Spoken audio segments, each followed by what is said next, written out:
karena terlambat 5 menit. Apa ini? Sampun Ji. Biasanya tidak terlambat, tetapi ada tamu. Tamunya datang mendadak.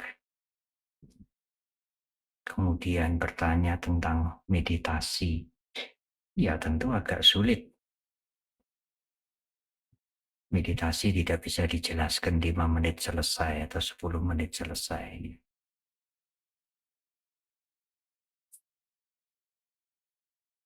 Saya akan memulai saja Dhamma kelas yang pertama pada masa wasa pada tahun ini.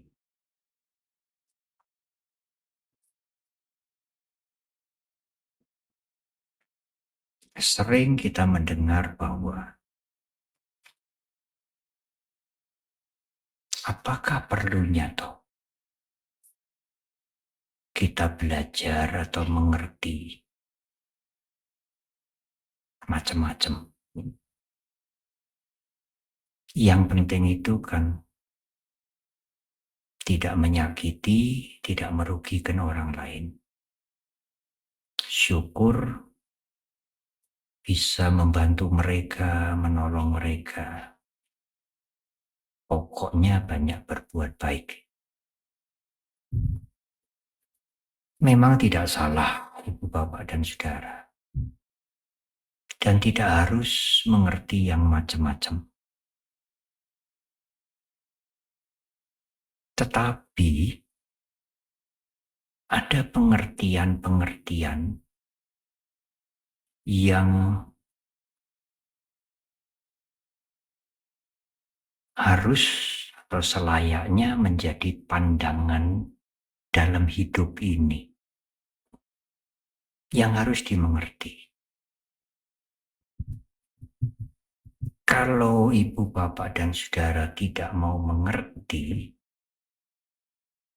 atau tidak mau berusaha mengerti agar mendapatkan pandangan yang benar, maka pandangan itu bisa mempengaruhi cara berpikir, berbicara, berbuat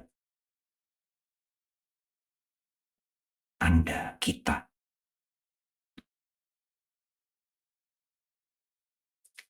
Sebelum saya menjelaskan tentang perlunya pandangan, tidak banyak yang pokok, yang penting-penting, saya ingin memberikan gambaran betapa pandangan itu sesuatu yang dipegang. Pengertian yang sudah menjadi pegangan. Mempengaruhi kehidupan seseorang. Yang gampang saja. Kita yang hidup di Indonesia ini tidak begitu terasa hal itu. Tetapi orang Thailand itu sangat takut dengan angka 4. Termasuk 14. Sehingga pesawat-pesawat yang Thailand itu tidak ada kursi nomor 4. 1, 2, 3, 5, 6, 7, 8, 9, 10, 11, 12, 13, 15.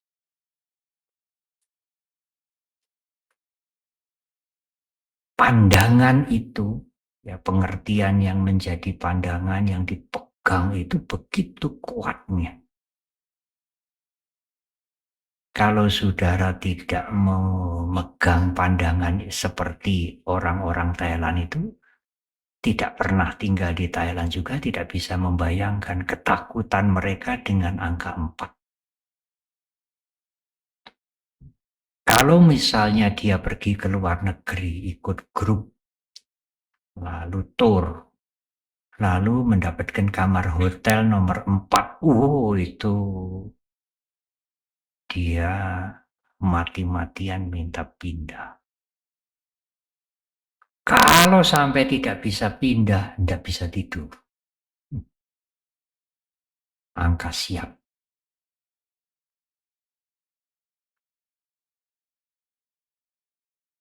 Lain dengan di Sri Lanka, sama-sama negara yang mayoritas umat Buddha. Kalau di Sri Lanka ada biku yang berkunjung ke rumah Anda, satu atau dua, senang. Mengundang biku dua atau tiga, tetapi yang hadir kemudian 4, tambah senang. Bisa berbuat kebajikan lebih banyak. Di dalam Vinaya 4 itu disebut sangga. Kalau 3 tidak disebut sangga. Tetapi keluarga Thailand ditilii biku 4. Takut sekali karena 4 ini pertanda akan ada kematian. Karena upacara kematian di Thailand itu biasanya para biku membaca Abhidhamma 4. Tidak lebih dan tidak boleh kurang. Saudara bisa membayangkan betapa kuatnya pandangan itu untuk daerah tertentu. Tetapi tidak untuk Sri Lanka. Meskipun sama-sama mayoritas Buddhis, punya pegangan kitab suci yang sama. Itu budaya. Dan budaya itu masuk menjadi pandangan.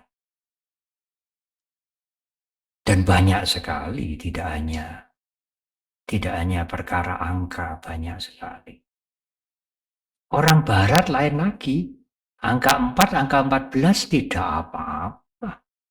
Tidur di hotel dapat angka 4, angka 14, naik pesawat angka 4, angka 14, nyaman. Orang Barat takutnya angka 13. Pesawat-pesawat yang memakai pandangan Barat tidak ada kursi nomor 13, tidak ada. 11, 12, 14. Kalau dipakai dua-dua mungkin 11, 12, 15. 13 tidak ada, 14 tidak ada.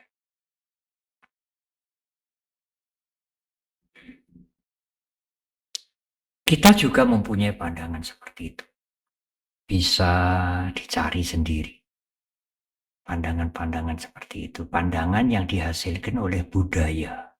Yang sudah turun-temurun bertahun-tahun. Saya ingin menambah satu lagi. Yang sekarang mungkin pandangan itu sudah mulai luntur.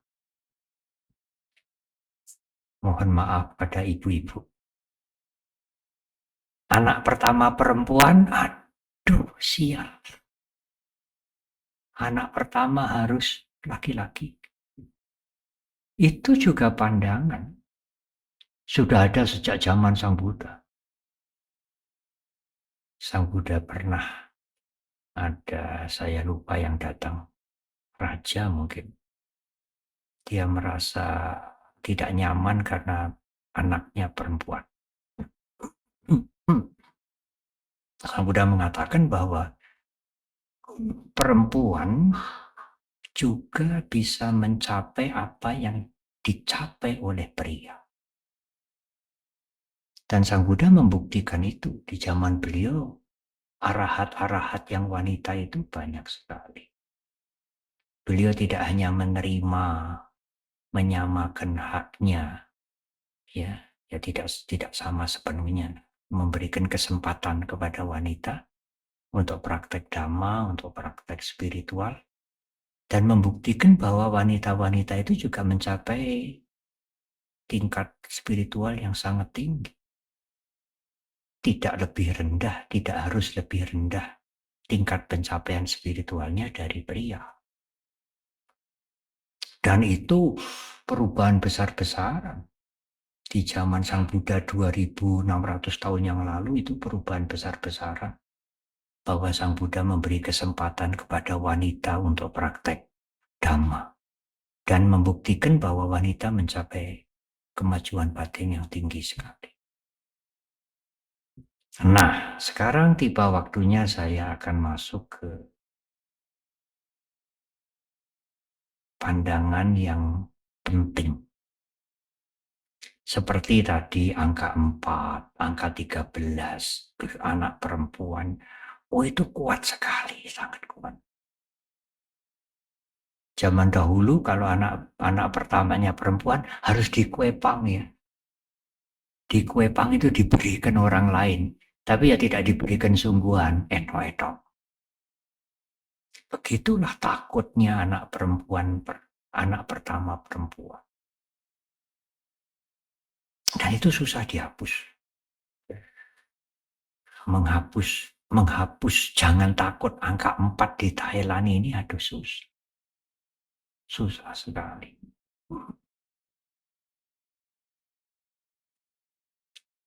Nah, ada pandangan yang lebih penting yang harus diketahui.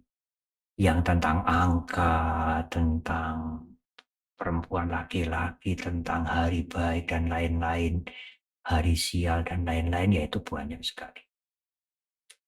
Tetapi ada pandangan yang sangat penting yang ibu bapak saudara harus mengetahui dengan baik. Dan ini sudah ada sejak zaman Sang Buddha sampai sekarang. Pandangan yang pertama itu satu pandangan yang dipegang oleh sekelompok masyarakat. Pandangan itu, pengertian itu yang dipegang dengan kuat itu adalah jiwa itu sama dengan jasmani. Dalam bahasa Pali disebut tang jiwang tang sarirang. Jiwa itu ya roh, badan halus, jiwa. Sarirang itu, sarira ini jasmani. Di zaman Sang Buddha, kelompok itu disebut kaum Carwaka. Nama satu kelompok. Kaum Carwaka itu meyakini bahwa jiwa itu, roh itu ya sama dengan jasmani. Tang jiwang, tang sarirang. Tidak beda. Ada roh, ada jasmani, tapi itu sama.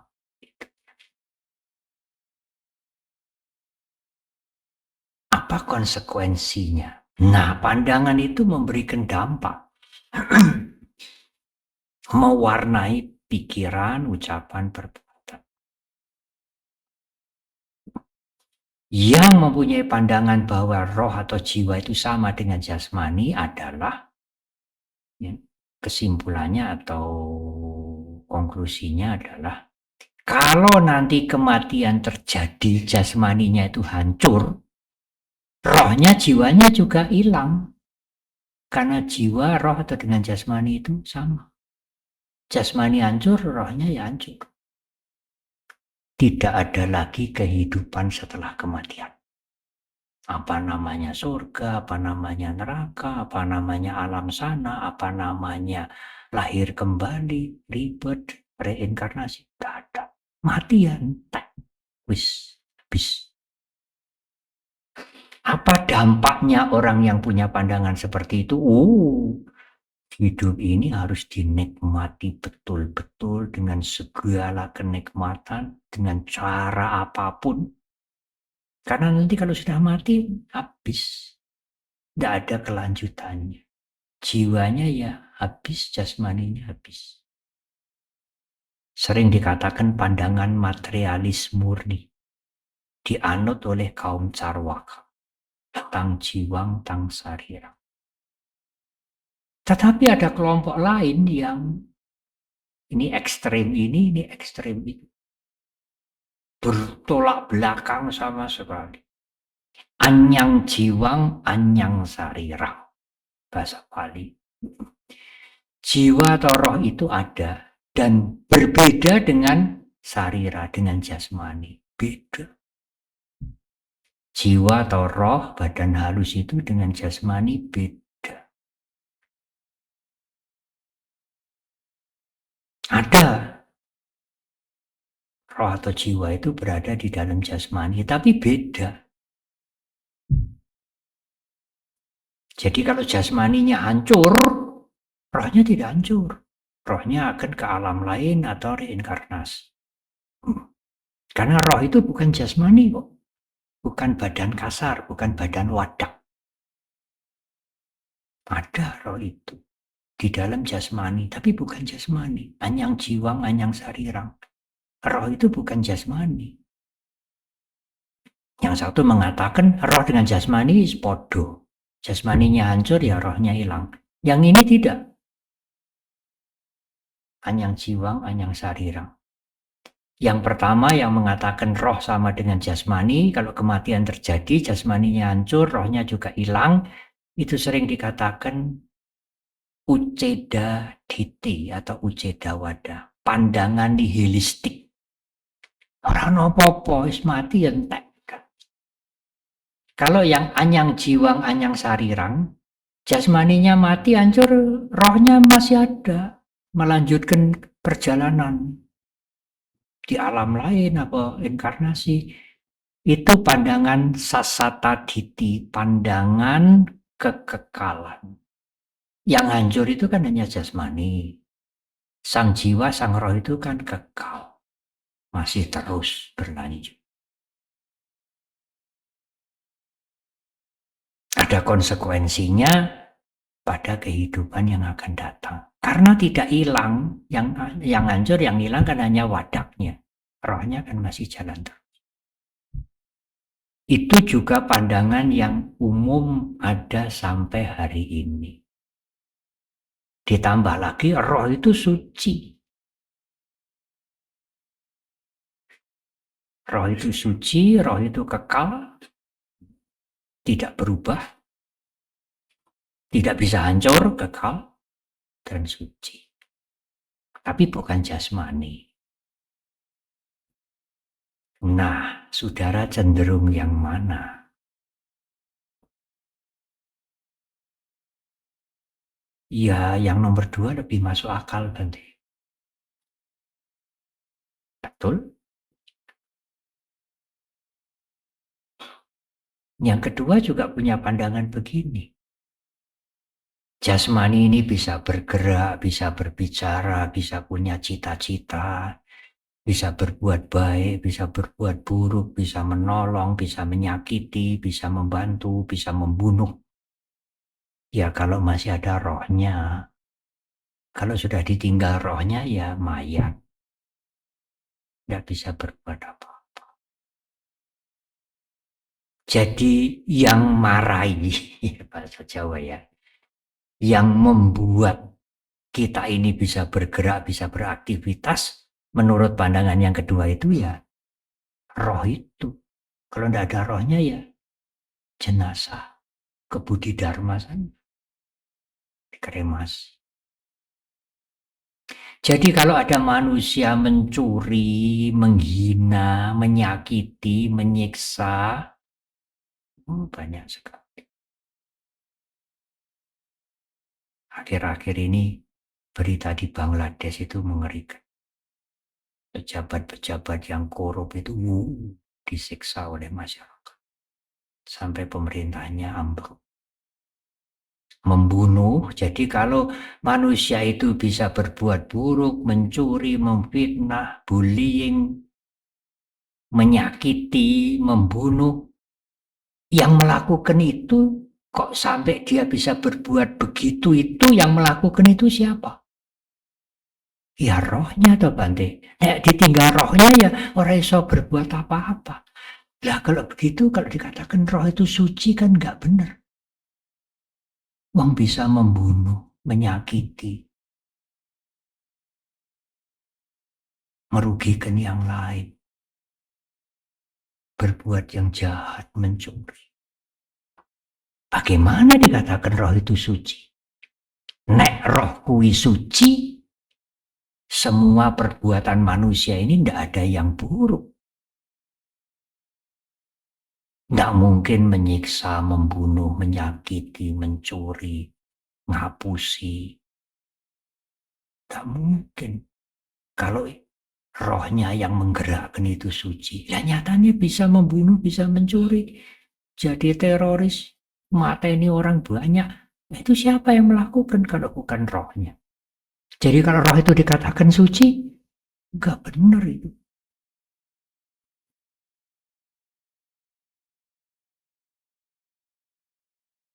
Orang buruk bisa jadi orang baik enggak? Orang yang dulunya buruk lalu jadi baik, bisa kan? Bisa, banyak cerita. Yang dulu-dulunya nakal, lalu menjadi rohaniwan, menjadi pemimpin yang baik. Gunanya agama, gunanya pendidikan itu ya mendidik, mengubah manusia yang buruk-buruk menjadi lebih baik, lebih baik.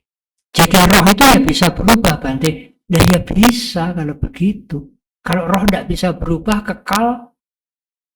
Kalau dia buruk, ya buruk terus. Namanya kekal. So.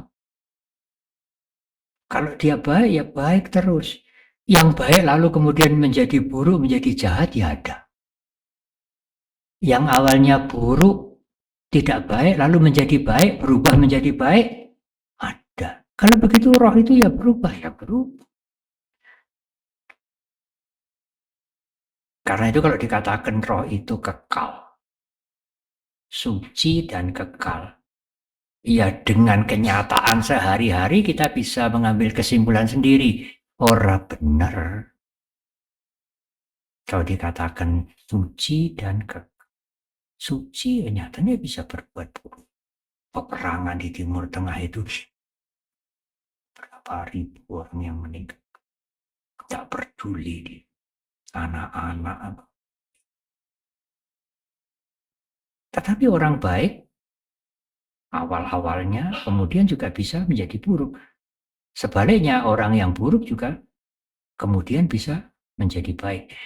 Di masyarakat mengatakan, oh dia tobat betulan, dia sudah bertobat betulan. Jadi alim dia sekarang. Dan cerita-cerita seperti itu banyak. Kalau saudara pernah membaca Milarepa itu juga pembunuh juga. Kemudian menjadi orang suci. Roh itu berubah. Nah, kalau roh itu suci dan kekal, tidak bisa lenyap. Jasmani hancur, ya rohnya tetap jalan terus, suci dan kekal. Itu ada bahaya yang lain. Bahaya dalam kehidupan sosial. Kan tidak apa-apa toh Bante punya pandangan roh itu suci dan kekal. Kalau Anda berpegangan begitu, itu bisa memengaruhi cara berpikir dan cara berperilaku Anda. Pengaruhnya apa Bante? Ya pengaruhnya kita, Anda ini bisa melakukan apa saja. Yang buruk-buruk, yang jelek-jelek ya termasuk menyiksa, membunuh, mencuri, kejam-kejam ini bisa saja. Karena rohnya tetap suci kok. Apa enggak bahaya itu? Yang jelek-jelek, yang buruk-buruk itu kan lapisan luar. Jasmani ini, hawa nafsu ini. Tapi sang roh kan tetap suci. Apa enggak berbahaya? Jadi jahat seperti apa, sadis, kejam seperti apa, rohnya tetap suci. Nanti kalau meninggal, rohnya ini akan kekal. Roh yang suci ini akan kekal. Roh itu suci, tidak ternodai oleh perilaku yang buruk-buruk. Itu berdampak buruk juga. Tidak kalah buruknya dengan pandangan yang pertama bahwa tang jiwang tang sarirang, roh itu sama dengan jasmani, jasmani itu sama dengan roh. Jasmaninya hancur, kematian terjadi, rohnya ya hilang. Lah itu juga memancing perilaku yang buruk-buruk. Mumpung belum meninggal. Meninggal nanti habis. Tapi pandangan yang kedua ini juga tidak kalah buruknya. Bahwa roh itu suci dan kekal. Jadi berbuat yang kaya apapun, rohnya itu tetap suci dan kekal. Apa enggak bahaya itu?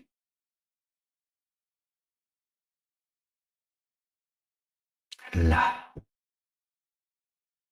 karena itu dua pandangan ini bukannya harus diabaikan, tetap bukannya disepelekan atau diabaikan, harus dimengerti. Lah itu ini filosofis Bante. Kita ini yang rakyat biasa diomongi begitu ya tidak mudah mengerti. Iya, filosofis itu mempengaruhi pikiran Anda, mempengaruhi perbuatan kita, dan pengaruhnya itu bisa buruk. Karena itu harus dimengerti.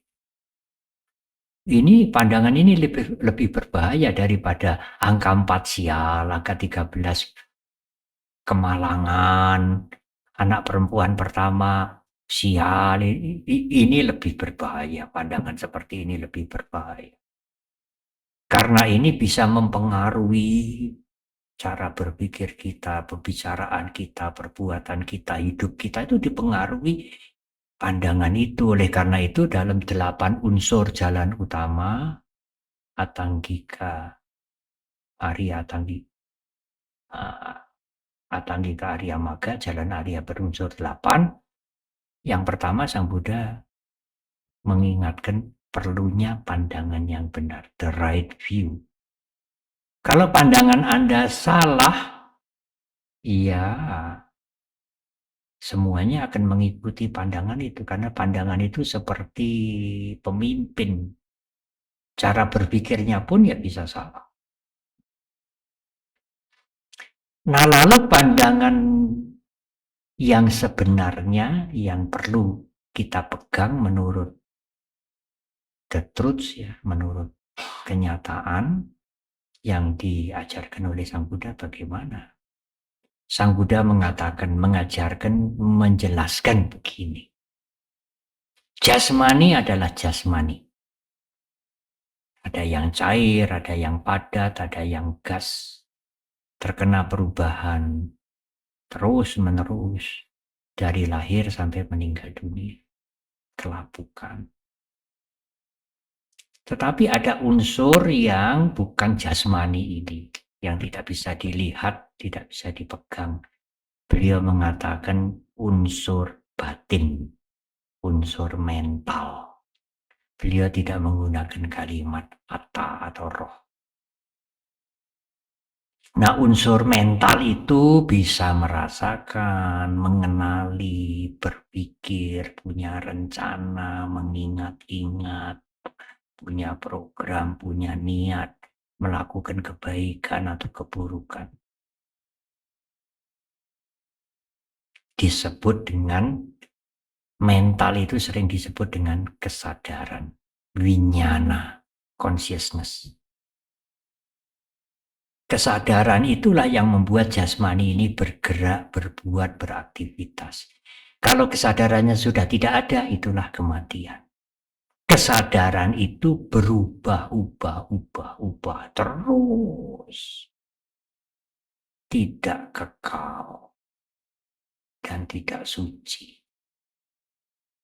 Saat Anda ingin menolong orang lain tanpa pamrih, timbul kasih sayang, timbul welas asih, meta karuna, mental Anda lagi baik. Seterusnya, sebelum bersih kotoran batin, ya tidak seterusnya. Nanti sebentar lagi timbul kemarahan, kebencian, tidak senang pada yang lain sampai timbul kebencian, ingin menyingkirkan yang lain dan lain. Pada saat itu Anda menjadi orang buruk, karena mentalnya buruk. Kalau keluar mulutnya juga buruk nanti. Kalau sampai melakukan perbuatannya ya buruk, karena sedang ada mental yang buruk, sedang ada pikiran atau consciousness yang buruk. Itu juga tidak lama. Kalau niatan-niatan, pikiran-pikiran yang buruk itu hilang, ya hilanglah. Berganti menjadi pikiran yang lain. Baik, buruk, baik, buruk, baik, ya terus begitu pikiran kita. Nah, kalau kita punya latihan, punya kesadaran, yang buruk-buruk itu jangan keluar. Yang keluar yang baik-baik. Ya, Bante, kalau nanti meninggal dunia bagaimana? Ya, kesadarannya itu jalan terus. kalau masih punya kelekatan melahirkan kelahiran baru. Kalau sudah tidak punya kelekatan bagaimana, Bante? Kalau sudah tidak punya kelekatan, sudah tidak ada kelahiran kembali. Kalau begitu kan sama dengan pandangan yang pertama, tang jiwang tang sarirang. Tidak sama.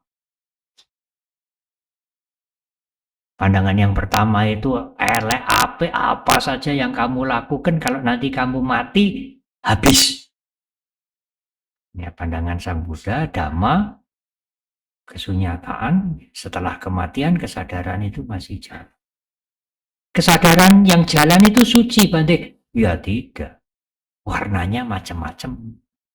Tergantung dalam kehidupan ini kita mau memberikan clear, memberikan warna apa. Ya warnanya itu yang mewarnai kesadaran sampai ke kehidupan yang selanjutnya. Berubah-ubah warna itu. Mungkin awalnya agak keruh, lama-lama karena belajar, karena berlatih menjadi lebih bening, lebih bening. Atau awalnya ya lumayan bening, karena pengaruh yang macam-macam jadi tambah keruh, tambah keruh, tambah keruh. Kalau sudah menjadi keruh, bisa bening lagi? Ya bisa. Kalau sudah bening bisa keruh lagi? Ya bisa. Kalau benih yang kotor ini tidak dibuang. Selama benih yang kotor itu masih ada, dia masih naik lagi. Benih itu adalah loba, keserakahan, dosa, kebencian, ingin menolak. Loba itu ingin begini. Kalau yang disenangi, yang baik-baik itu.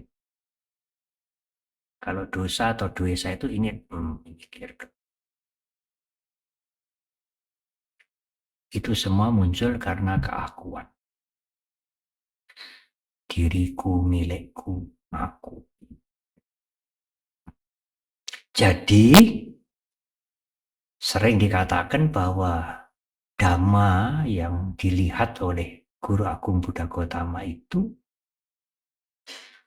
yang memang kenyataannya begitu, sering juga diberi predikat Majjhima Dhamma, middle way, di tengah. Tidak ikut tang jiwang tang sarirang, tidak ikut anyang jiwang anyang sarirang. Ini ora bener kok. Tidak bisa kita mengikuti. Kalau ada orang mengikuti ya boleh-boleh aja, tidak ada yang melarang. Tapi ingat dampaknya. Dampak pada perilaku dan dampak pada sosial. Kita tidak hidup sendiri, kita punya keluarga, kita hidup di tengah-tengah masyarakat. Perilaku kita itu mempengaruhi masyarakat, mempengaruhi sekitar kita. Selain berakibat pada kita sendiri.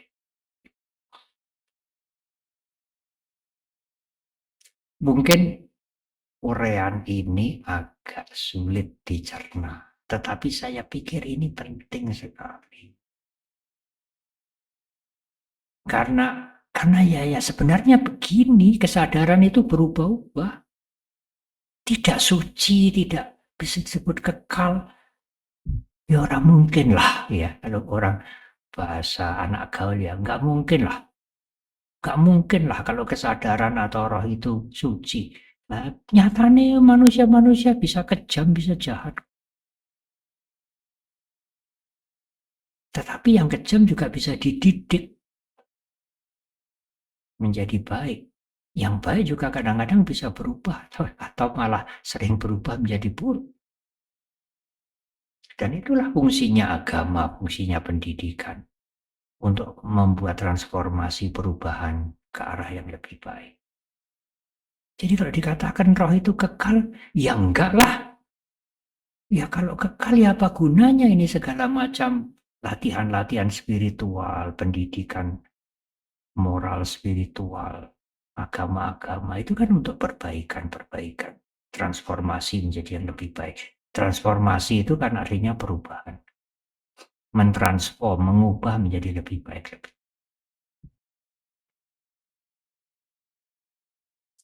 Nah, semoga penjelasan yang gampang ini untuk hal yang tidak gampang bisa dimengerti. Tang jiwang tang sarirang. Roh itu ya jasmani, jasmani hancur ya rohnya hilang. Itu sering dikatakan uceda wada. Paham nihilistik, kehancuran. Jasmani hancur, semuanya hancur. Tapi kalau anyang jiwang, anyang sarirang, roh itu ya bukan jasmani. Jasmani dengan roh ya berbeda, dan roh itu kekal. Setelah kematian masih ada, artinya masih ada, tidak hilang. Itu sering dikatakan sasata diti atau sasata wada. Paham eternalism. Yang kresek-kresek berhenti dulu, Mas. Apa ini? Berhenti. Boleh kresek-kresek tapi di depan sana. Mengganggu yang mendengar nanti. Ini serius ini. Ini bukan pengertian yang simple-simple. Nah, jasmani hancur, rohnya hancur. Itu sering dikatakan nihilisme. Paham kekosongan. Paham menjadi nihil. Ya dia mengakui sekarang ini ada jasmani bergerak, ada rohnya. Tapi nanti nek wis mati ilang kabeh. Itu nihilisme. Nah, paham yang lain kalau nanti mati itu hanya jasmaninya yang hancur, rohnya itu kekal dan jalan terus. Ya, roh itu bersifat suci. Nah, itu eternalism, paham kekekalan. Dua-dua tidak sesuai dengan the truth, dengan dhammata, dengan kenyataan. Dan yang dibabarkan oleh Guru Agung Buddha Gautama itu ya kenyataan.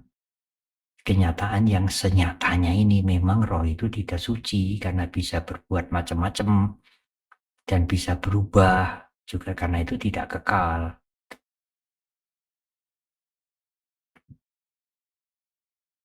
Nah,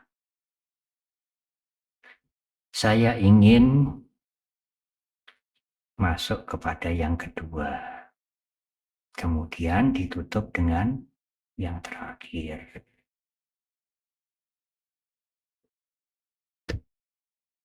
Di dalam kehidupan ini, tidak perlu ini dijelaskan panjang lebar. Semua bisa melihat sendiri langsung. Kita tidak hidup sendiri. Minimal ada ayah, ibu, kakak atau adik. Ada keluarga, ada tetangga, tonggo teparo, lingkungan. Dan kalau kita bergaul lebih luas, ya lingkungannya menjadi lebih luas. Kolega kita lebih luas. Ingatlah, apa yang kita ucapkan, apa yang kita lakukan itu berdampak. Selain kepada kita yang melakukan, juga berdampak kepada keluarga, kepada lingkungan kita. Kita tidak hidup sendiri di tengah hutan. Apa saja yang baik, apa saja yang buruk, kalau kita melakukan ya berdampak.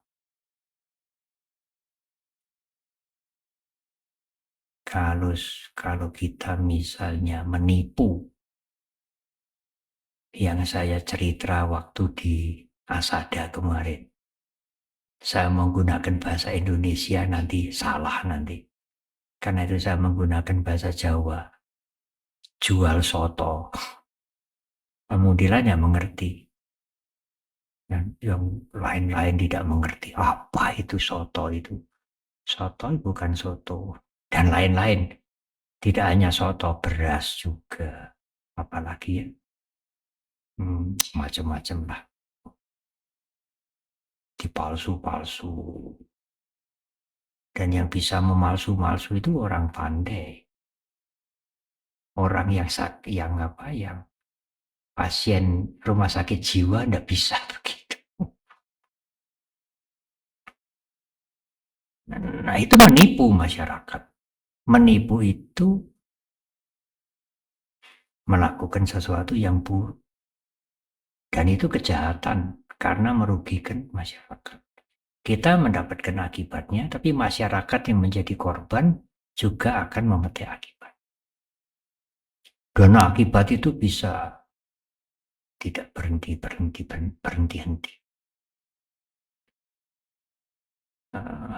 Dalam bahasa Pali disebut paticca samuppada, hukum yang saling berkaitan. Dan hukum yang saling berkaitan itu bisa digunakan untuk meninjau, menganalisis, melihat kehidupan sehari-hari. Dan juga dampak yang lain, kita harus berhati-hati dengan apa yang kita lakukan. Saya pernah mencontohkan sederhana saja. Kalau traffic light itu sudah kuning, apalagi sudah hijau awal, itu ada kendaraan yang tidak mau tahu, dia gasnya makin cepat. Ya kelihatannya bukan berbuat jahat, tetapi kalau kendaraan dari samping kanan samping kiri sudah jalan, dia bisa celaka, dia bisa ketabrak di tengah jalan. Dia mendapatkan akibat dari kesembronoannya itu, tetapi orang lain juga mendapatkan akibat, bisa macet. Di perempatan itu bisa terjadi kemacetan. Mereka yang pergi cepat-cepat mungkin mau ke kantor, mungkin akan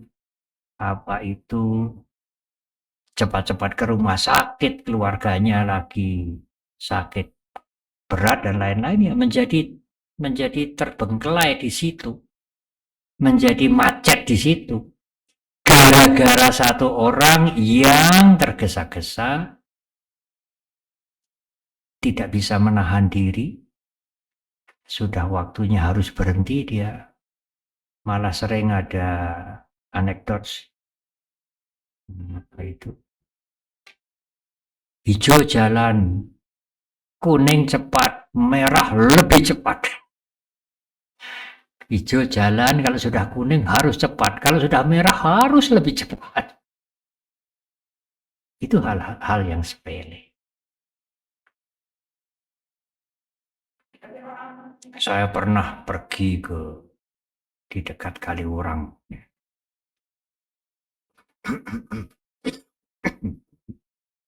Cerita ini nyata.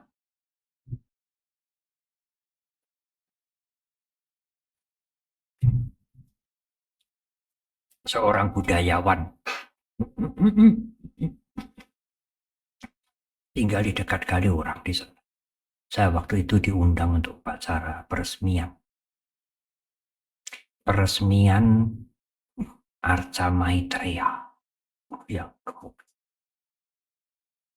Yang meresmikan bukan Buddhis, pemimpin pemuka agama lain.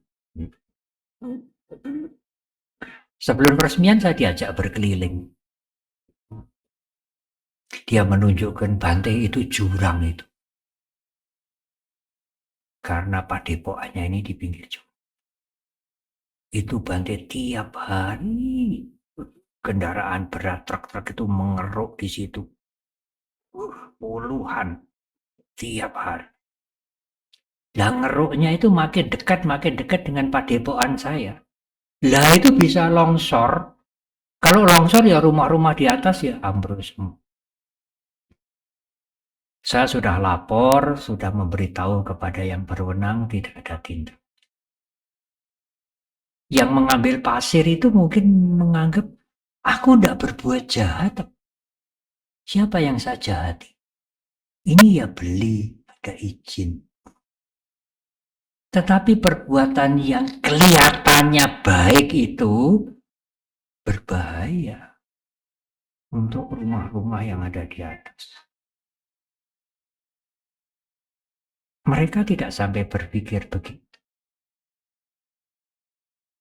Karena mereka mendapatkan keuntungan. Bagaimana kalau dibalik? Lah kalau yang rumah-rumah di atas ini rumahmu bagaimana?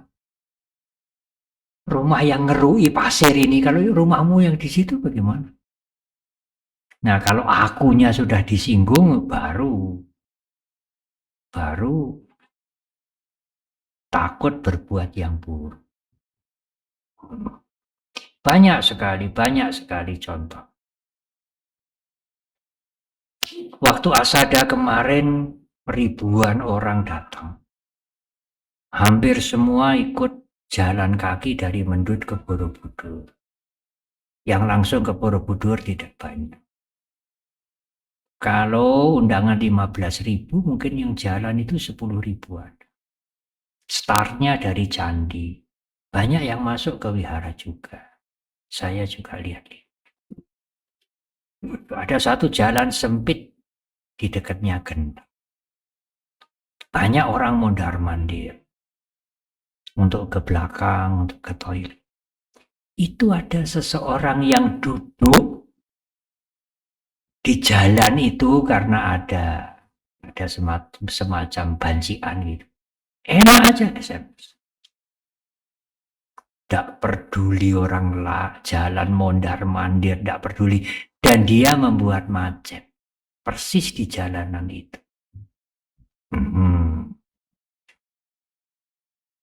Ya saya mengatakan, Bu, SMS-nya dilanjutkan di sebelah situ saja. Supaya jalan lalu lintasnya ini tidak macet, lancar. Baru dia,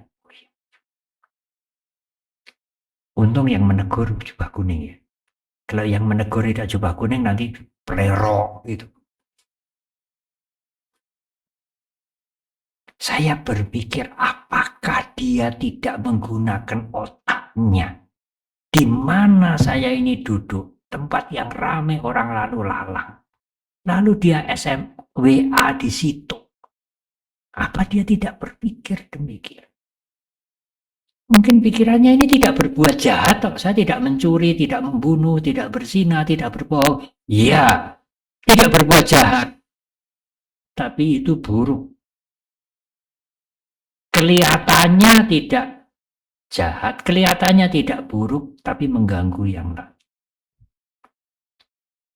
Alangkah indahnya, alangkah baiknya.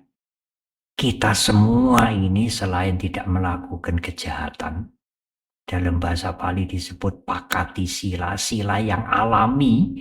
Sila yang alami itu tidak membunuh, tidak mencuri, tidak berzina, tidak berbohong.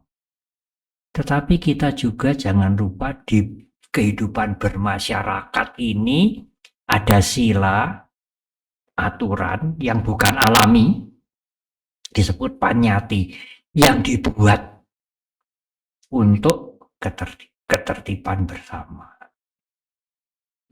Itu juga sila, Bante, sila.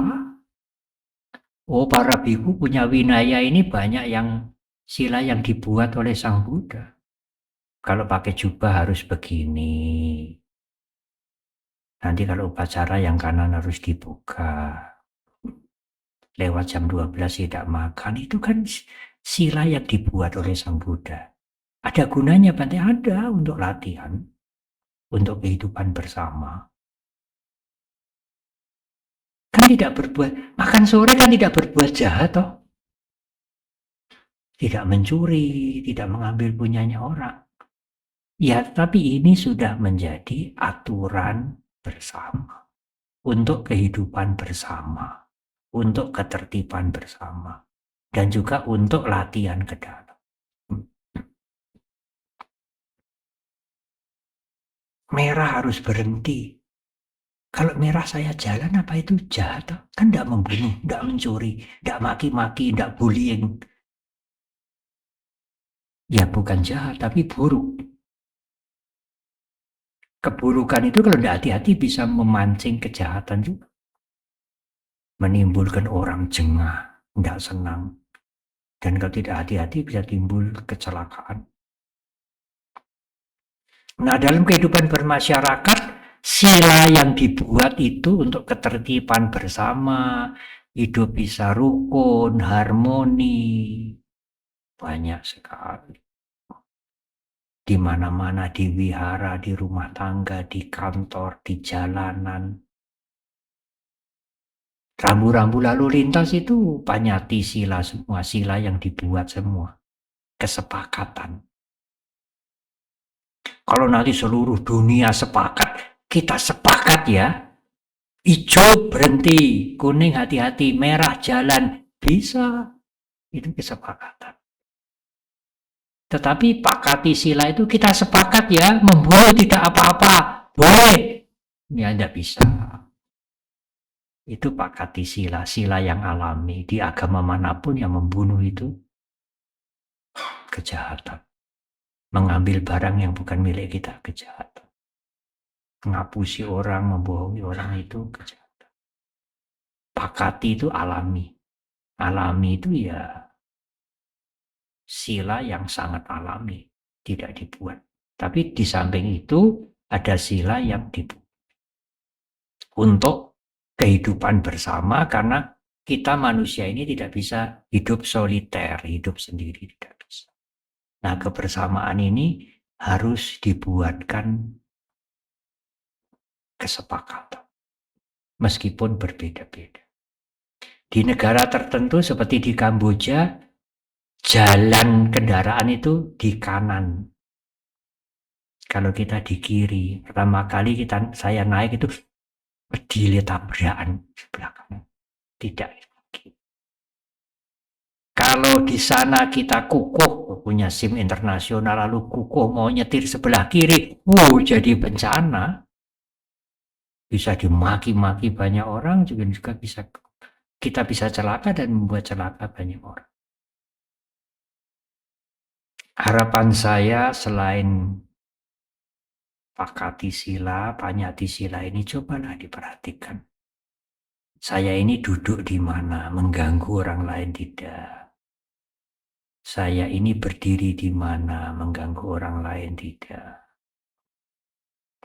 Saya ini lagi sakit, apa yang harus saya lakukan? Mengganggu orang lain tidak, menular apa tidak? Ya, kalau kita menggunakan cara berpikir begitu, maka kita ikut menjaga kebaikan bersama, ketertiban bersama, utamanya dalam keluarga kita sendiri. Ya kalau itu diabaikan ya jadi berantakan, tidak karu-karuan. Setiap anggota keluarga punya ide sendiri-sendiri. Ya kalau begitu lebih baik tidak usah hidup bersama, hidup sendirian saja. Bercocok tanam sendiri, bikin pakaian sendiri, cari makan sendiri, hidup sendiri. Mungkin nanti kalau meninggal ya dikubur sendiri, dikremasi sendiri. Tidak bisa. Nah, apa yang menjadi kunci yang terakhir? Supaya kita tentu yang paling penting tidak melanggar sila yang alami, pakati sila. Tetapi juga ikutlah care, peduli pada kehidupan bersama. Yang menjadi kuncinya adalah sati. Menyadari apa yang kita lakukan, perasaan apa yang timbul, pikiran apa yang timbul. Kalau sati itu muncul, sampajanya itu muncul. Sampajanya itu wawasan yang benar.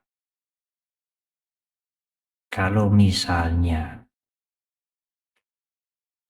ingin buru-buru cepat-cepat, lampune wis abang. Kalau ada latihan kesadaran, niat untuk menerobos traffic light itu akan disadari. Oh, ingin nerobos toh. Begitu disadari lalu tidak jadi prasitu.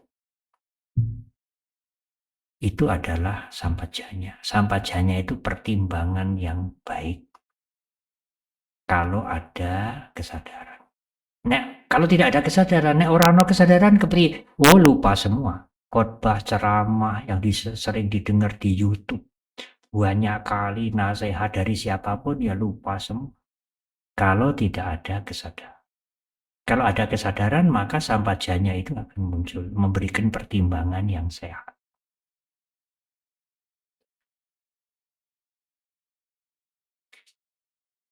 Salah satu hal yang muncul, kalau ada sati, maka sampajanya akan muncul. Salah satu hal yang muncul, yang menjadi pertimbangan sehat kalau ada sati adalah bagaimana membahasakannya. Mengerti esensi, mengerti tujuan dari apa yang kita lakukan. Para biku sama Nera sejak awal diajarkan itu. Apa gunanya kita makan, apa gunanya kita berpakaian ini, apa gunanya tempat tinggal ini, apa gunanya obat-obatan.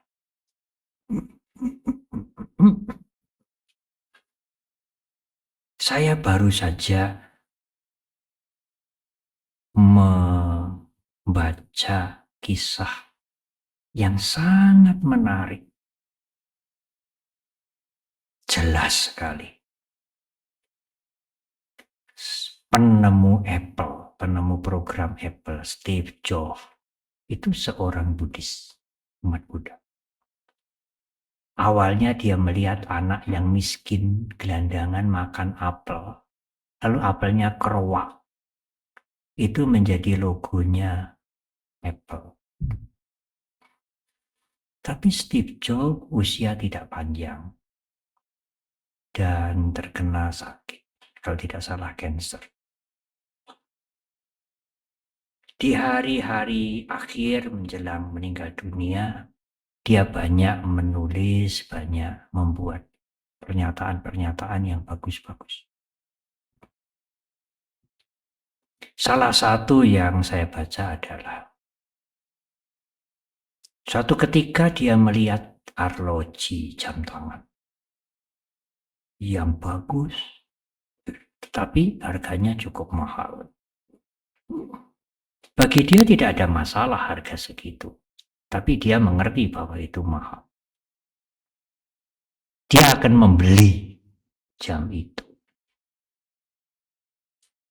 Nah, tentu di situ muncullah kesadaran, ingin membeli, ingin memiliki. Kan itu muncul di pikiran dulu tuh.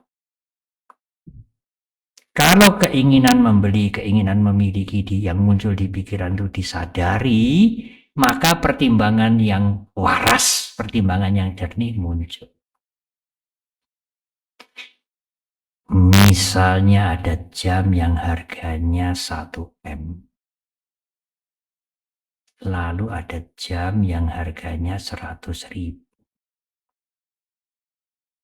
Fungsinya sama. Menunjukkan waktu. Enggak beda. Apakah jam yang 1 M itu waktunya lambat?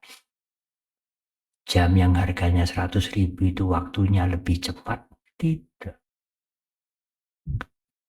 Maka timbullah kesimpulan pada dia, yang penting itu nilainya atas jam ini, bukan harganya.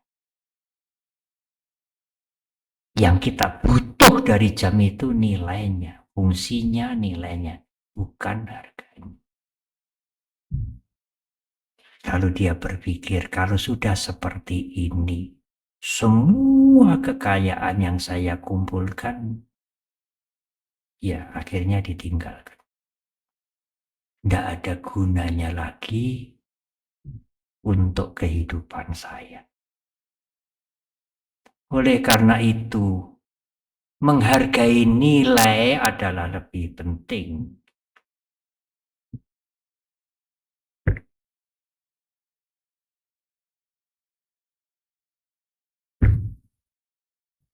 daripada menghargai materi. Kalau generasi kita ajarkan untuk berlomba-lomba mencari materi, tetapi melupakan nilai, amat jauh mereka dari kebahagiaan. Apa yang disebut kebahagiaan, apa yang disebut dengan kepuasan dalam hidup ini, apa itu? Karena cara berpikirnya hanya materi, materi, materi, bukan nilai. Apalagi kalau kembali pada pandangan yang pertama, ya mumpunglah. Nanti kalau sudah meninggal, apa yang bisa dinikmati? Itu nilai menjadi jauh. Kalau kita lebih berpihak kepada nilai, bukan kepada materinya, maka kehidupan ini menjadi lebih berarti, lebih baik. Saya akan menutup dengan satu kalimat dalam bahasa Pali, santuti paramang dhanang. Santuti itu puas. Paramang itu, parama itu paling tinggi. Dhanang, DHA bukan DA ya.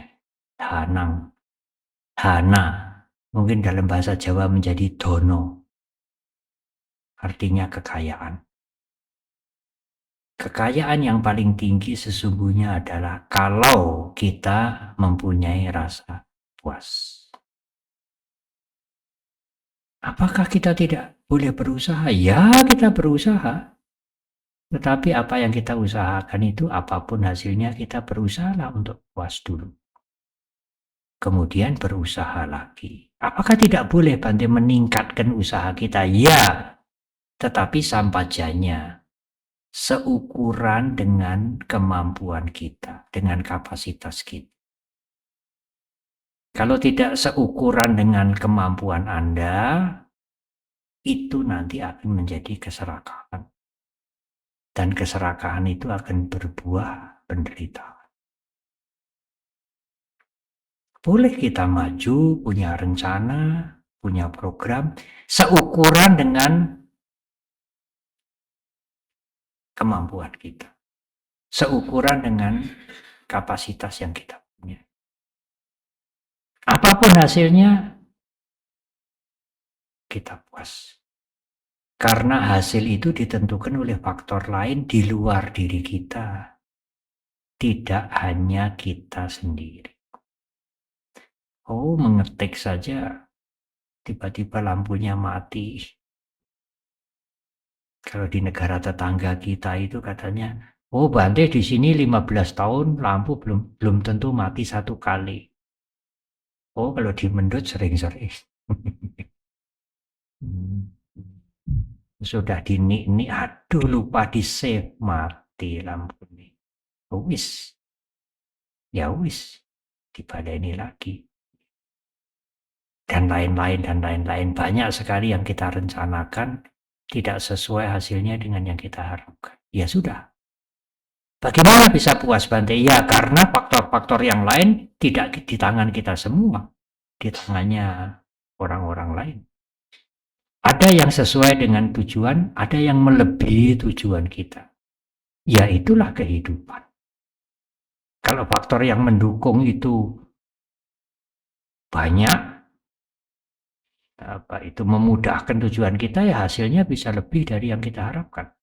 Bisa juga sesuai dengan harapan kita. Bisa juga tidak sesuai. Ya sudah. Kita sudah berusaha.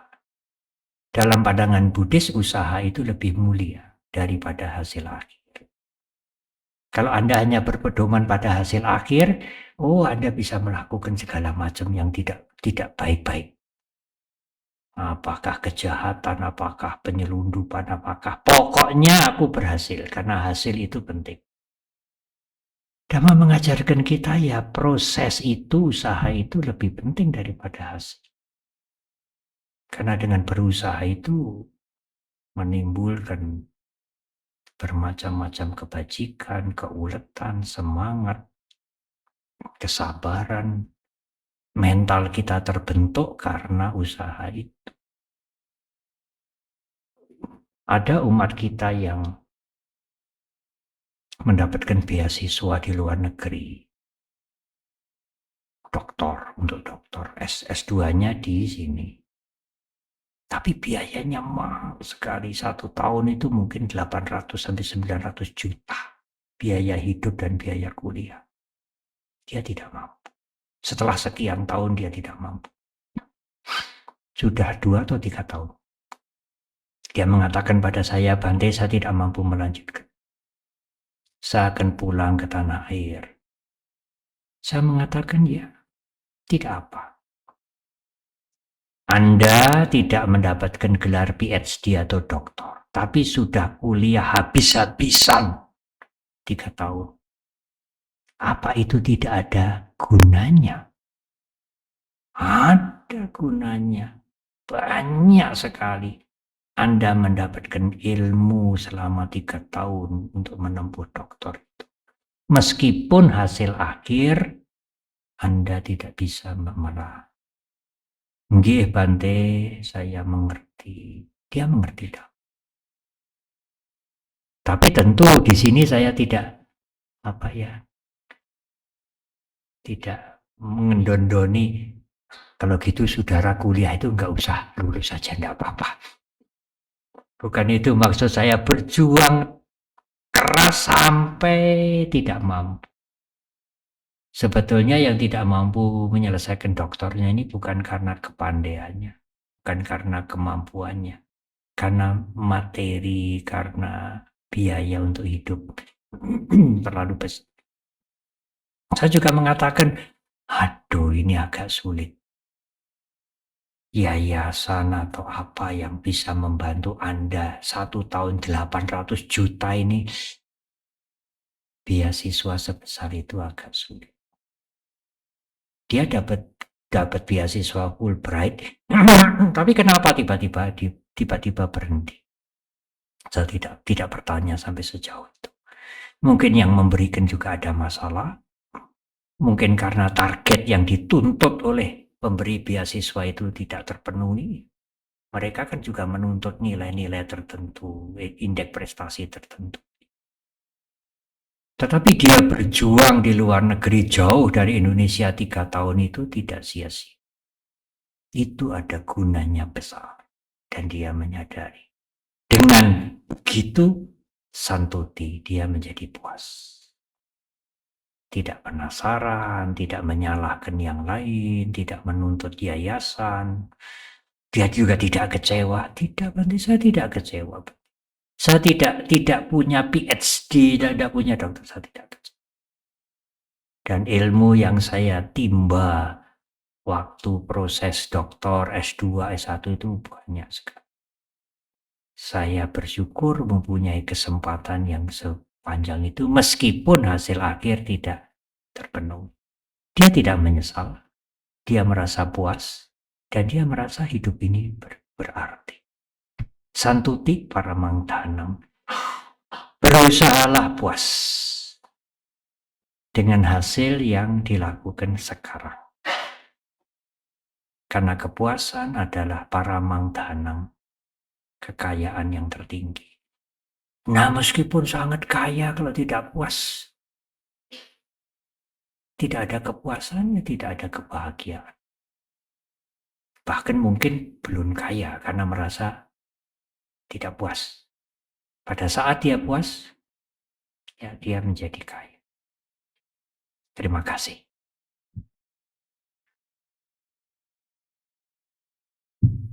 Masih ada waktu, jam berapa?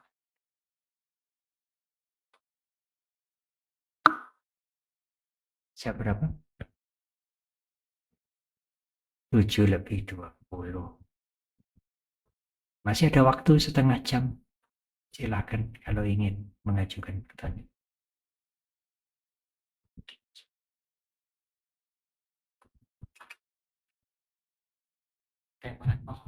Silakan. Saya pikir Anda sendiri yang mau bertanya.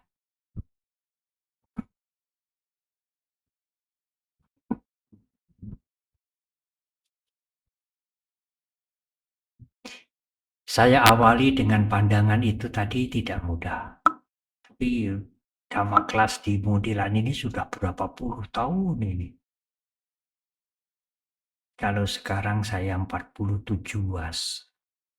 Mungkin Dhamma kelas di Mudilan ini sudah ada 30 tahun ada mungkin ya. Lebih. Dimulai pada wasa keberapa? Kalau sekarang saya 47, 48 tahun menjadi biku, kalau wasa ke-8 mulai Damaklas mungkin sudah 40 tahun. Damaklas di Mundilan ini 40 tahun. Mahasiswanya yang paling lama mungkin Tante Sila Murti. Lalu yang agak Pak Yanko, jadi mahasiswa lama. Mungkin sudah doktor. Atau belum lulus-lulus. Lalu ada Tante Yenbik. Ini agak belakang. Yang lain-lain sudah pergi ke alam lain. Om Hanjuan, Om Biojin sudah pergi kan.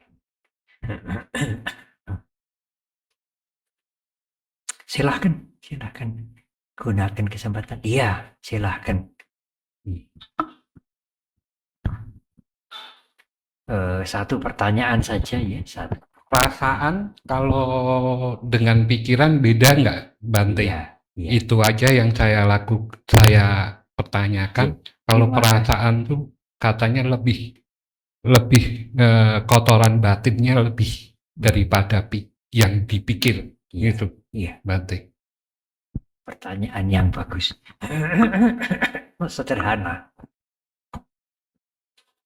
Tapi jawabnya bisa tidak sederhana. Saya datang telat itu juga ada tamu yang tanya tentang meditasi, ada hubungannya dengan ini, perasaan dan pikiran. Bagi Dhamma, dalam pandangan Dhamma, perasaan itu tertentu. Nggak bisa macam-macam. Seneng apa tidak seneng. Duka apa suka. Kalau berhubungan dengan jasmani, yang dilihat, yang didengar, yang dirasakan. Kalau senang tidak senangnya itu timbul dari kenangan, ngeling-ngeling sesuatu, mengerti sesuatu, memahami sesuatu, mudeng aku, senang aku. Kalau kesenangan atau ketidaksenangan itu mental, disebut domanasa atau somanasa. Yang satu, perasaan itu netral. Senang yora, ora senang yora. Kalau 5 ini disingkat ya hanya jadi 3. Senang, tidak senang, dan netral. Itu perasaan. Nggak bisa lain. Bantilah. Kadang-kadang rasaku benci banget. Nah itu pikiran. Hanya bahasa Indonesia, benci itu disebut perasaan. Rasanya asin banget. Itu pikiran juga. Rasa asin, rasa kecut, rasa pedes, rasa gurih. Rasanya kok hambar. Rasaku mangkel banget. Aku merasa aku sengit banget. Itu semua pikiran. Pokoknya yang tidak 3 ini adalah pikiran.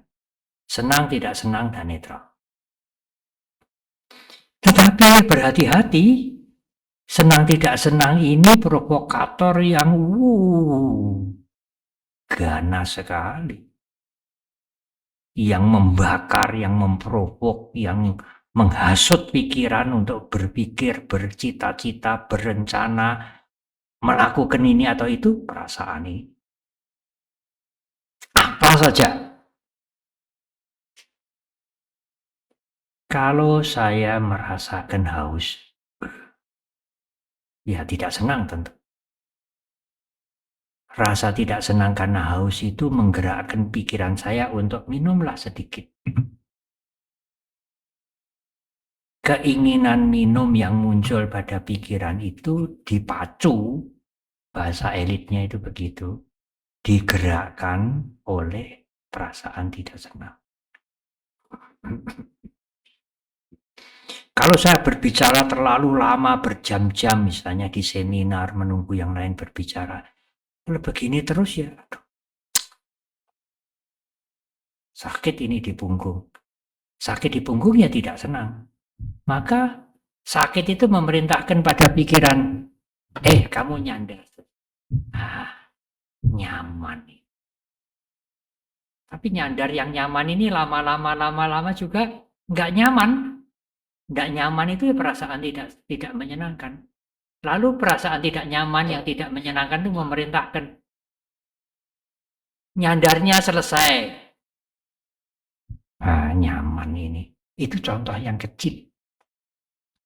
Contoh yang lain banyak sekali. Apa saja yang membuat tidak senang, kita ingin mengubah menjadi senang. Menyingkirkan. Apa saja yang menyenangkan, kita ingin memiliki lagi. Termasuk dalam meditasi. Kalau Anda meditasi hening, keserakahan yang muncul. Senang toh merasa hening. Aku ingin begini rodo suwe gitu. Nggak cepet-cepet selesai. Itu keserakahan. Tapi kalau suatu saat meditasi pikirannya nggak bisa diam, sangat liar. Pikiranku kok begini, aku ini nggak bisa meditasi. Nggak bisa ini lama-lama. Berhenti saja hari ini, nggak usah suwe-suwe, nggak usah lama-lama. Ya, rasa tidak senang itu menimbulkan pikiran untuk meditasi selesai. Kalau begitu, rasa senang dan tidak senang itu berbahaya. Berbahaya kalau tidak disadari. Karena yang senang, yang menyenangkan itu ingin lagi, ingin lebih tua. Ingin lebih lama, ingin lagi. Perasaan itu membakar pikiran. Yang tidak menyenangkan kita ingin menyingkirkan. Diadoi, singkirkan, dipergikan, kalau bisa dilenyapkan. Tidak menyenangkan memacu, mendorong pikiran kebencian untuk menghindari, menolak. Yang menyenangkan mendorong pikiran untuk memiliki. Kalau begitu pikiran itu berapa macam? Tidak terbatas. Banyak sekali jenisnya. Dari pagi peletik kita sadar meskipun belum bangun sampai nanti kita menjelang tidur, pikiran jalan. Sampai tidur juga pikiran jalan. Mimpi-mimpi yang macam-macam itu. Sampai waktu bangun masih sedih. Sampai bisa nangis sungguhan itu. Ya karena mimpi itu. Kalau mimpinya senang sampai bangun, gembira sekali. Ketemu dewa atau ketemu makhluk yang bersinar. Gitu. Berbahaya. Nah, bagaimana Bante supaya perasaan itu tidak berbahaya? Meskipun hanya 3 macam, ya disadari. Kalau timbul rasa tidak enak, ya harus disadari dulu. Ini tidak. Kalau tidak disadari kita reaktif toh. Reaktif itu tiba-tiba reaktif karena kita tidak melihat yang ke dalam. Yang saya sering mencontohkan yang gampang sekali, kalau suatu saat misalnya karyawan kita menghancurkan jendela atau barang antik, kemudian kita tahu apa yang timbul, ya tidak senang. Kalau miliknya yang berharga hancur, ya tidak mungkin senang, tidak senang. Kalau tidak menyadari dulu, tidak ada sati, tidak ada kesadaran dulu, rasa tidak senang itu tidak diketahui, kita reaktif. Reaktif itu berebet, perempeng. Sopo sing mecake. Regane luaran banget. Dan lain-lain. Mungkin dia umpatan, maki-maki. Hancur, tidak ada ketenangan. Dan yang dimaki-maki menjadi korban, sakit hati. Dia bisa pergi, dia bisa memusuhi kita. Tetapi apa tidak boleh Bante kita memberi nasihat? Oh boleh. Kewajiban kita itu memperbaiki, menasehati seseorang, orang lain supaya menjadi lebih baik. Anak didik kita, karyawan kita. Tetapi rasa tidak senang itu disadari dulu. Oh, rasa seneng toh karena kacanya dipecahke. Hanya menyadari saja. Nggak usah baca parita. Paritanya yang mana Bante? Supaya rasa tidak senangnya turun. Karania metasuta atau sudah nggak usah disadari. Karena Guru Agung mengatakan janato pasato. Kalau diketahui, disadari, diketahui, maka rasa tidak senang itu lerem. Lerem itu turun. Baru yang mecahkan itu dinasehati. Jadi, lain waktu hati-hati ya. Supaya tidak sembrono, tidak pecah. Yang keluar itu cinta kasih. Menasehati yang tidak baik atau tidak benar. Tapi kalau rasa tidak senangnya ini tidak diketahui, gak konangan, wah itu bisa membakar pikiran untuk maki-maki, marah, segala macam. Nah itu membawa korban pada yang lain dan menghancurkan mental kita. Ya sama seperti Steve Jobs cerita melihat jam yang bagus itu harganya mahal, dia mampu beli. Senang, bukannya tidak senang, tapi dia senang ini.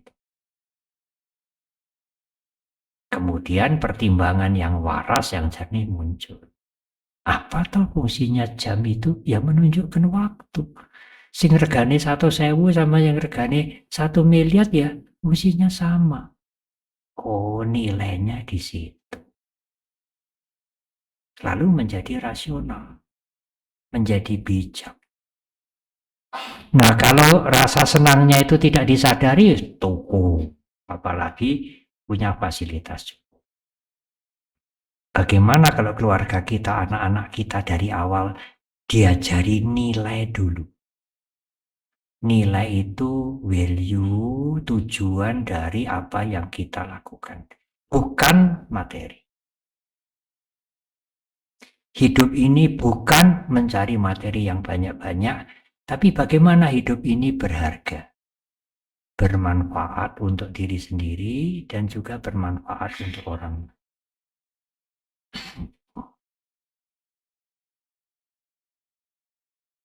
Satu lagi pertanyaan, itulah bahayanya perasaan.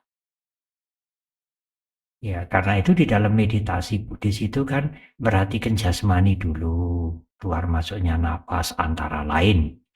Tapi tidak berhenti di situ.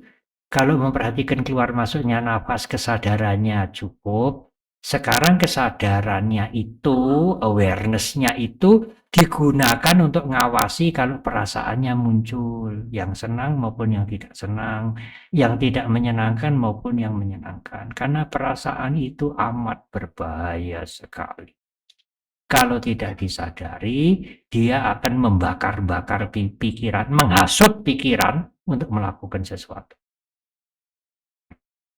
Kecuali mau melakukan sesuatu itu sulit. Lihat kanan, lihat kiri, dilarang oleh undang-undang. Tapi sakjane ya kepingin melakukan itu. Tapi terpaksa tidak dilakukan karena kondisi tidak memungkinkan.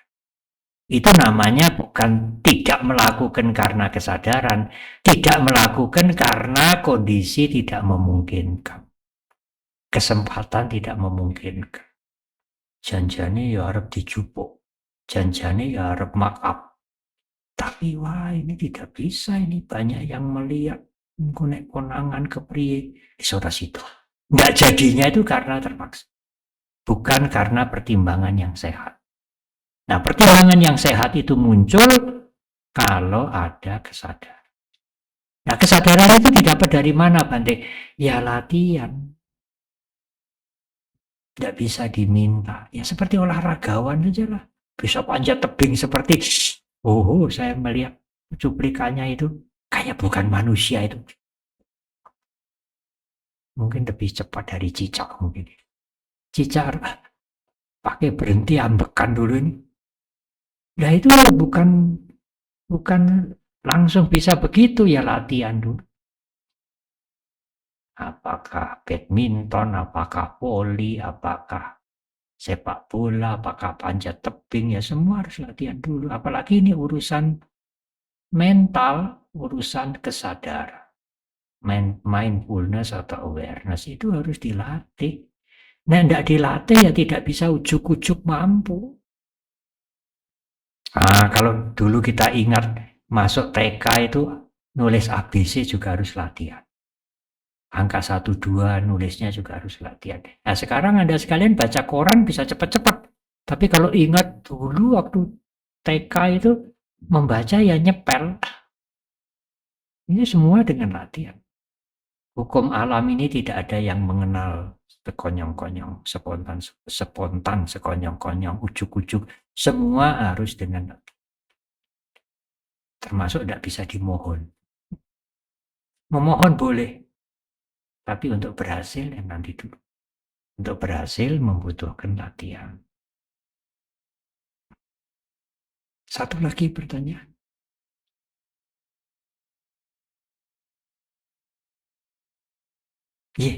Wah, Pak Jengwi.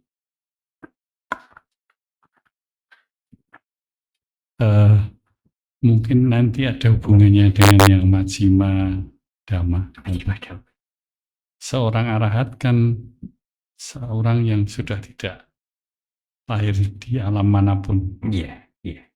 Saya pernah dengar bahwa seorang arahat adalah seorang yang tabungan karmanya sudah habis. Tapi di lain kesempatan saya juga pernah dengar seorang arahat adalah seorang yang bisa melepaskan dari hukum karma. Nah, malam ini saya mendengar bahwa seorang arahat mungkin seorang arahat, tapi adalah yang tidak lahir kembali itu seorang yang sudah tidak melekat.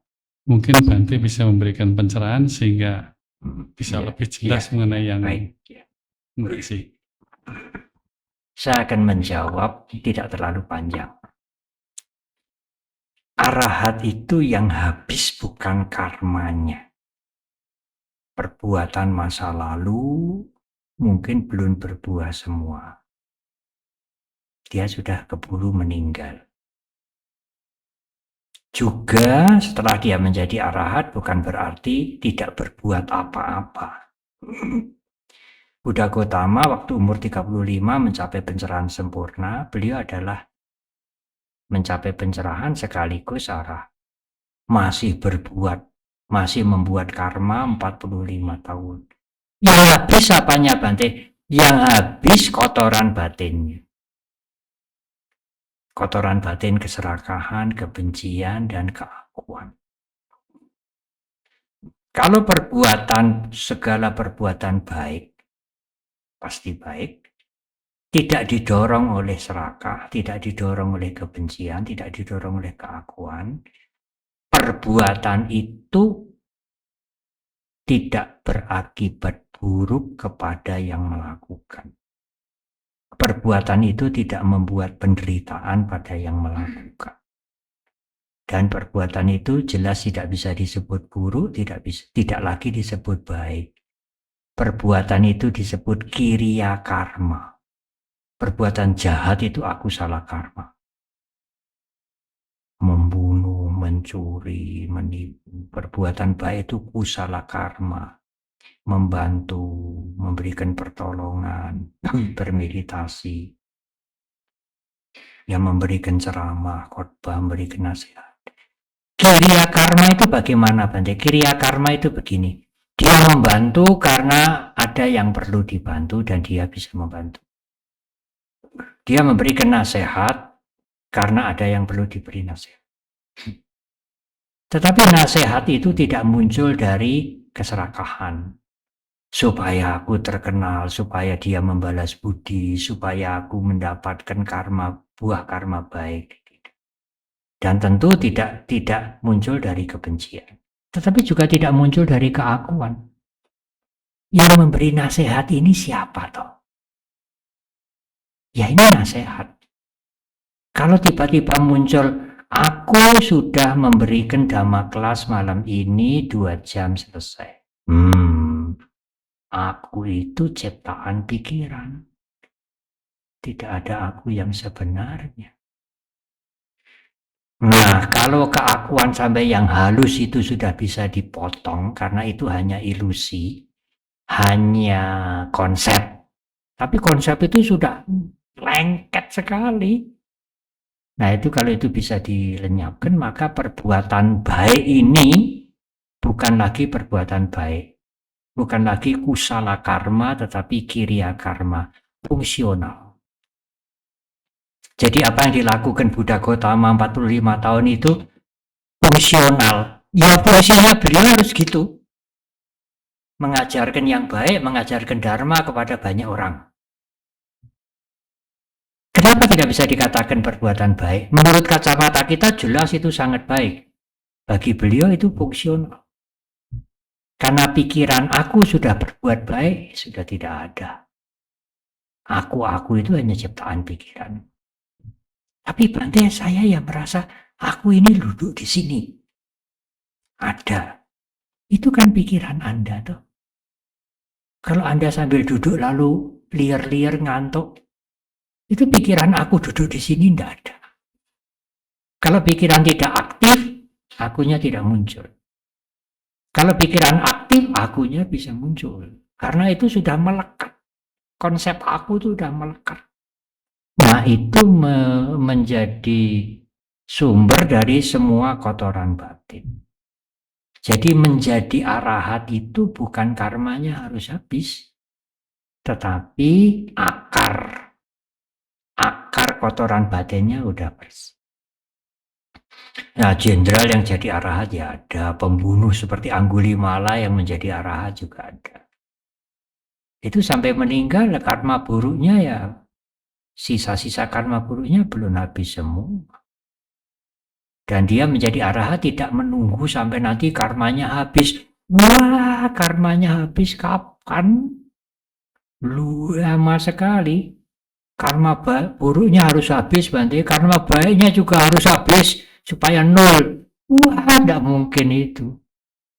Sang Buddha sangat-sangat psikologis. Yang dibuat nol itu racunnya itu. Kalau racun yang ada di dalam diri kita itu nol, ya udah, perbuatan baik kita itu seperti fungsional aja. Kalau haus ya minum, kalau capek berdiri ya duduk ya fungsional. Ada kesempatan untuk menolong, memberikan nasihat, berbuat kebaikan apapun dengan disadari ini fungsional. Kalau akunya muncul, aku ini hanya pikiran. Ini lama-lama kotoran batin bisa habis. Dan arahat, meskipun kita belum capai arahat, kira-kira begitu. Bukan karmanya yang habis, tetapi akar karma yang buruk itu habis. Sehingga kalau dia membuat karma lagi, bukan buruk juga bukan baik. Akar kotoran batin lah, itu sudah habis. Sehingga ya sudah. Habis meninggal ya sudah. Apa hubungannya dengan kemelekatan, Bante? Ya itu. Kotoran batin itu yang membuat kita melekat. Melekat itu bahasa yang kasar, ketagihan. Kalau senang ya ingin. Kalau tidak senang ya spontan ingin membenci. Tapi ketagihan, kemelekatan yang paling berbahaya adalah aku. Sudah tidak berburuk, iya. Sudah tidak berbuat buruk, iya. Banyak berbuat baik, iya. Tapi kebaikannya itu diklaim. Aku sudah berbuat baik, aku sudah menolong, aku sudah beramal. Bagi masyarakat umum itu boleh-boleh aja. Biasa aja. Ya nyatanya aku sudah berbuat baik, sudah menolong kok, Bante, iya. Tapi untuk kebersihan batin itu berbahaya. Aku itu untuk kebersihan batin berbahaya. Untuk masyarakat bagus daripada aku sudah berbuat jahat. Aku sudah mencelakai dia, aku sudah membunuh. Itu berbahaya. Lebih baik memang aku sudah beramal, aku sudah menolong, sudah berbuat baik. Tetapi ditingkatkan satu lagi lah. Aku sudah berbuat baik, itu akunya dipotong. Ajaran Buddha kan sabba papasa akarana, jangan berbuat yang buruk. Minimal itu tidak bisa ditawar itu. Lalu kalau ditingkatkan lagi, kusalasu pasampada, banyak berbuat baik. Tidak berhenti. Yang ketiga, sacita pariyoda panang, bersihkan pikiranmu dari konsep aku. Wong aku itu pikiran kita yang sering sekali saya membacakan I want happiness, kan begitu toh. Selama ingin aku ingin bahagia, ya ndak bahagia, wong ingin terus. Buang inginnya buang. Yang jadi, yang ada hanya apa? I happiness. Saya bahagia. Tidak lagi ingin bahagia. Sudah cukup berarti? Enggak cukup. Sekarang I-nya buang. Yang ketinggalan apa? Happiness. Yang ada hanya bahagia. Aku bahagia. Itu pikiran mau ngaku-ngaku. Aku dikatakan ora becus. Nah, itu pikiran yang merasa aku dikatakan tidak becus. Dan itu harus dibuang dengan kesadaran yang didapatkan dari meditasi, dari pengertian yang benar. Tidak bisa hilang hanya mendengarkan ceramah khotbah seperti sekarang, tidak bisa hilang. Apalagi kalau akunya disinggung, wah, menggelembung besar sekali.